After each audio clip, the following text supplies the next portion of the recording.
बबली और मैक्स, दोस्ती का अनमोल सफर। बंटी, बबली और मैक्स तीन जिगरी दोस्त थे। बचपन से ही एक दूसरे के साथ खेलते कूदते बड़े हुए।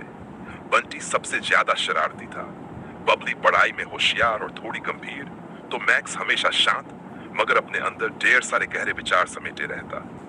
तीनों की दोस्ती ऐसी थी कि मानो इनका जीवन एक दूसरे के बिना अधूरा हो। बचपन की मस्ती गांव के बाहर एक पुराना बाग था, जहां तीनों अक्सर खेलने जाते थे। एक दिन बंटी ने सोचा कि क्यों न कुछ शरारत की जाए। पेड़ पर चढ़कर वो बबली और मैक्स को डराने की प्लानिंग करने लगा। जैसे ही बबली और मैक्स बाग में पहुंचे, बंटी ने जोर से आवाज निकालनी शुरू कर दी, भूत हूं मैं। बबली तो तुरंत समझ गई कि ये बंटी की शरारत है, पर मैक्स, वो डर के मारे भाग खड़ा हुआ। बंटी हंसते हंसते पेड़ से नीचे उतर आया।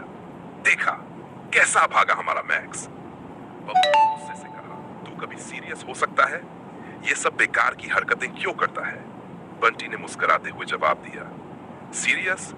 वो तो तेरे बस की बात है, मैं तो बस मजे लेने आया हूं। सपनों की उड़ान वक्त बीता गया और कॉलेज पहुंच गए। बबली का सपना था कि वो एक बड़ी वैज्ञानिक बनेगी। बंटी को संगीत में गहरी दिलचस्पी थी और वो मशहूर गायक बनने की ख्वाहिश रखता था।